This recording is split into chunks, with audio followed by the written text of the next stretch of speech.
আসসালামু আলাইকুম রহমতুল্লাহি ওবরকাতুহু।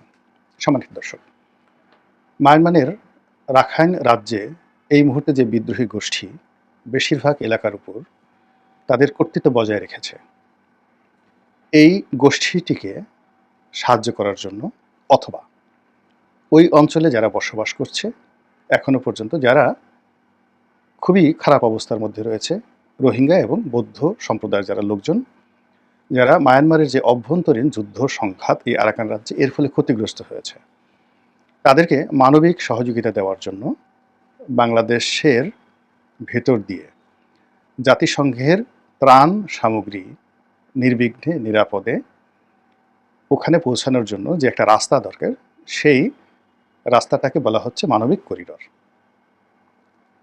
আজকের দিন পর্যন্ত যে বক্তব্য, সেটা হলো সরকার বিষয়টি নীতিগতভাবে সিদ্ধান্ত নিয়েছে যে এই করিডর দেওয়া হবে, এবং এখানে কতগুলো শর্ত রয়েছে, শর্তের সেই বিষয়গুলো এখনো ঠিক হয়নি।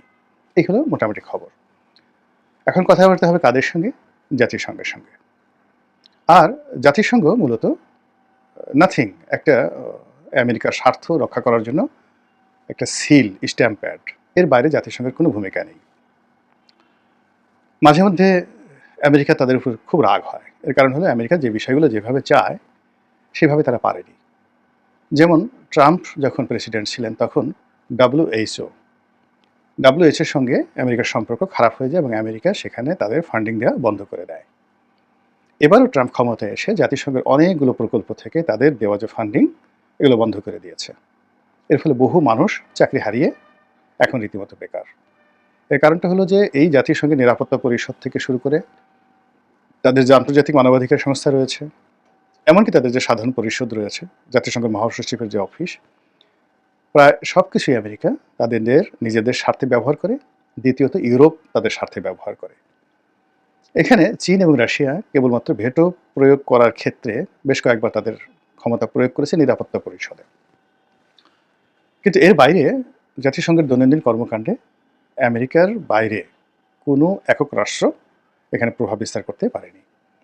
মাঝে মধ্যে ফ্রান্স, ইংল্যান্ড কিংবা জার্মানি তারা ইনফ্লুয়েন্স করতে পারে, প্রভাব বিস্তার করতে পারে, কিন্তু কর্তৃত্ব করে আমেরিকা।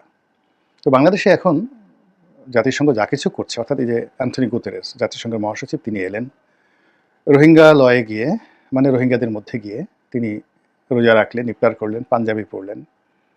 সব কিছুর মধ্যেই আমেরিকার গন্ধ যারা সমালোচক, বিশ্লেষক, তারা দেখতে পাচ্ছেন।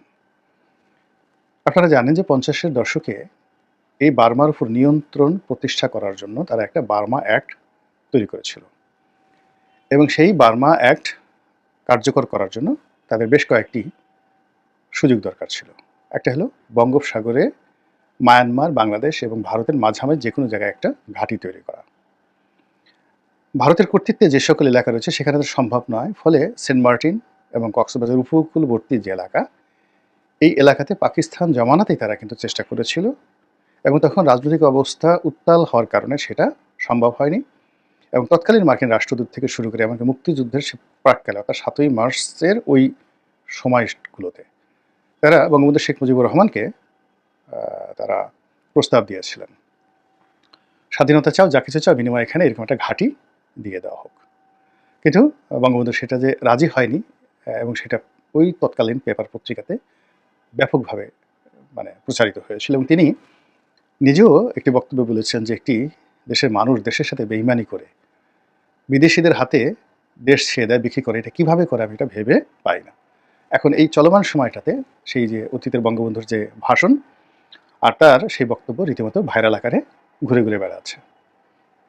আর শেখ হাসিনার গত 2-3 বছরের যে বক্তব্য, অর্থাৎ 2022 সন থেকে পিটার ডিহার যেদিন থেকে এলেন, ডোনাল্ড লু যে সময় বাংলাদেশে পরিচালিত হলেন এবং ইমরান খানের ক্ষমতা যখন চলে গেল, তখন থেকে অনবরত শেখ হাসিনা অনেকবার বলেছেন যে তাকে উচ্ছেদ করার জন্য আমেরিকা এখানে সর্বোচ্চ চেষ্টা করছে, এবং আমেরিকা তার কাছে যে জিনিসগুলো চাচ্ছে, সেন্ট মার্টিন দ্বীপ চাচ্ছে, একেবারে খোলামেলা তিনি এই কথা বলেছেন, এবং এটা আমেরিকা অস্বীকার করতে বাধ্য হয়েছে যে আমরা এই ধরনের কোনো, যাকে বলা হয়, দ্বীপ তার কাছে চাইনি।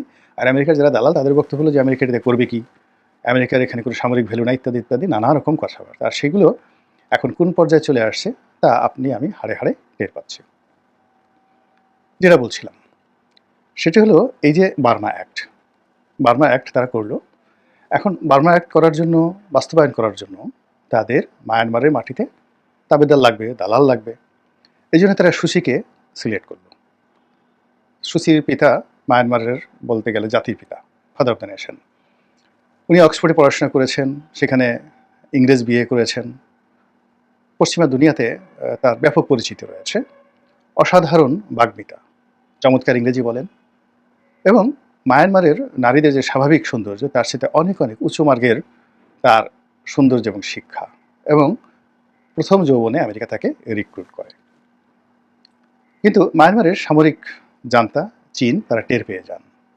ফলে একেবারে প্রথম দিন থেকেই তাদের সর্বোচ্চ শক্তি তারা এই অং সান সুচির বিরুদ্ধে ব্যবহার করতে থাকে, তাকে দাঁড়াতে দেয় না। এবং সুচি আমেরিকার সমর্থন নিয়ে ব্যাপক জনসমর্থন তিনি লাভ করেন। লাভ করার পরেও তাকে গৃহবন্দী করা হয়, প্রায় ২০ বছর তিনি এই অবস্থাতেই ছিলেন। আমেরিকা তাকে নোবেল পুরস্কার দিয়েছে, সবকিছু করেছে, কিন্তু হয়নি। পরবর্তীতে দেখা গেল যে একটা গণঅভ্যুত্থান সেখানে ঘটে গেল। তার ফলে সুচি মুক্ত হলেন এবং সামরিক বাহিনীর সাথে সমঝোতা করে একটি সরকার পরিচালনা করলেন, এবং তার জমানাতে এই রোহিঙ্গা সমস্যা তৈরি হলো। আমেরিকা তাকে রাখতে পারল না, তাকে আবার জেলে যেতে হলো। মধ্যখানে থেকে সামরিক কর্তৃপক্ষের একটা পরিবর্তন এসে এখন যারা বর্তমান নেতৃত্বে আছেন তারা ক্ষমতা গ্রহণ করলেন, এবং সেই ক্ষমতা গ্রহণ করার পর আমেরিকা এখন রীতিমতো পাগল হয়ে গেছে।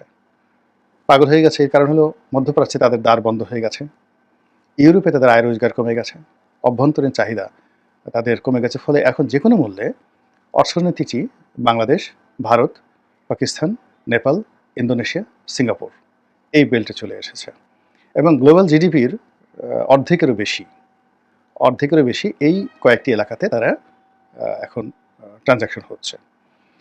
এবং এই অর্থনীতিটিকে আরও সচল করার জন্য বেশ কয়েকটি আঞ্চলিক সংস্থা হয়েছে যারা রীতিমতো ডলারকে চ্যালেঞ্জ জানাচ্ছে। ফলে এই এলাকার স্থিতিশীলতা নষ্ট করা, এই এলাকাতে বার্মা অ্যাক্টের বাস্তবায়ন করা, এখানে তাদের যে উপস্থিতি এটি তাদের অস্তিত্বের প্রশ্ন হয়ে গেছে। এবং ঠিক সেই সময়টিতে বাংলাদেশে একটা বিপ্লব হয়েছে, ডক্টর মোহাম্মদ ইউনূস ক্ষমতায় এসেছে, এবং সেই সময়টিতে করিডোর নিয়ে কথাবার্তা হচ্ছে। আরেকটা ভিডিওতে এটি আমি বলবো যে এখানে ইন্টারনালি এই করিডোরের ফলে আমাদের টু দি পয়েন্টে কী কী সমস্যা হতে পারে। কিন্তু এখানে আমি যেই জিনিসটা বলতে চাচ্ছি এটি হলো যে এখানে আমেরিকা যেটা চাচ্ছে, তারা ভিয়েতনামে যে ভুল করেছে, কম্বোডিয়াতে তারা যে ভুল করেছে, আফগানিস্তানে তাদের যে ভুলগুলো হয়েছে তার বহুগুণ ভুল তারা এই মায়ানমারে করতে যাচ্ছে। এর কারণ হলো এখানে স্পষ্টত 3টি জাতিগোষ্ঠীকে তারা জড়িয়ে ফেলেছে। রোহিঙ্গা মুসলিম, আরাকান আর্মিদের যারা বুদ্ধিস্ট তারা, আর কুকিচিন যারা রয়েছে তারা খ্রিস্টান। 3টি জাতিগোষ্ঠী। অতীতে তারা যে সমস্যাগুলো যেখানে তৈরি করেছে, এখানে এরকম 3টি জাতিগোষ্ঠী যারা সবাই সশস্ত্র। এখানে রোহিঙ্গাদের হাতে অস্ত্র আছে, বৌদ্ধদের হাতে অস্ত্র আছে, খ্রিস্টানদের হাতে অস্ত্র আছে। এইরকম আপনি আফগানিস্তানে অন্য কোনো দেশে দেখতে পাবেন না। This is their first problem. Second problem হলো এখানে 3টি মেজর আর্মি সরাসরি এখানে জড়িয়ে পড়বে। বাংলাদেশ সেনাবাহিনী, ভারতীয় সেনাবাহিনী, মায়ানমারের সেনাবাহিনী, পেছন থাকবে চীনের মদত। এরপর সীমান্তে 3টি বৃহৎ শক্তিশালী দেশ, বাংলাদেশ, ভারত, চীন।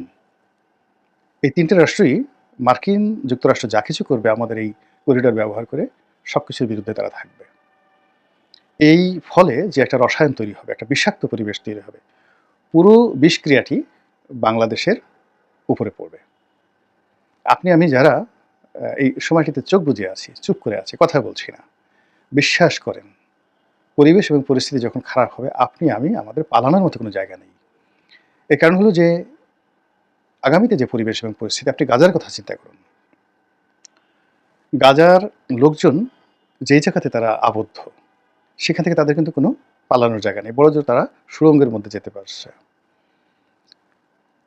এবং পুরো ফিলিস্তিনি যদি এলাকা যদি আপনি ধরেন, তো সেখানে হয়তো তাদের জর্ডান আছে, তারপর তাদের সঙ্গে কুয়েত আছে, মিশর আছে, কিন্তু গাজার যে জায়গাটুকু সেই জায়গাতে তাদের পালানোর মতো কোনো জায়গা নেই।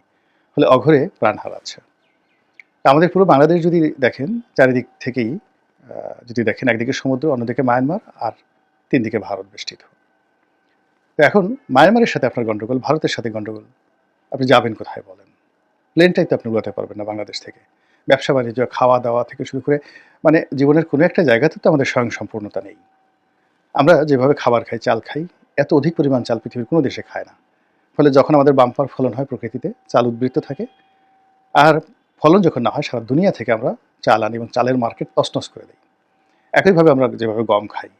অর্থাৎ আমাদের খাদ্যের মধ্যে 5-10% থাকে ডাল, মাছ, মাংস, প্রোটিন অন্যান্য যে জিনিসগুলো। আর 90-95% ভাত থাকে। এর সঙ্গে আমরা পেঁয়াজ, আদা, মরিচ মানে আমাদের দৈনন্দিন যে জিনিসগুলো লাগে, একটি আইটেম আমরা স্বয়ংসম্পূর্ণ নই।